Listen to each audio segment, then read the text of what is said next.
Quando se fala de bruxismo e DTM, nós temos que entender que o bruxismo ocorre a nível do sistema nervoso central, que é um comportamento e não uma doença. Portanto, ele precisa ser controlado.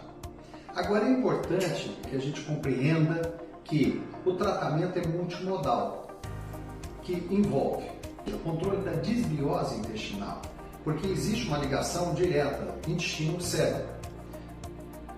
O paciente precisa dormir melhor, precisa controlar o humor. Quando eu falo humor, envolve ansiedade, estresse, depressão, o controle da automedicação e atividade ou exercício físico, o que tem uma grande diferença.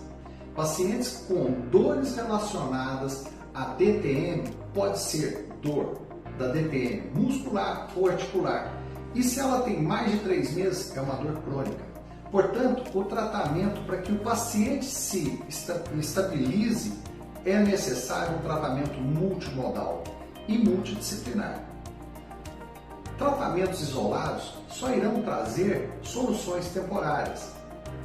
E remédio, uma vez que você toma, parando de tomar, você também vai cessa o efeito do remédio. Portanto, é importante que a gente aprenda a ter uma boa anamnese para conhecer a gênese, a causa do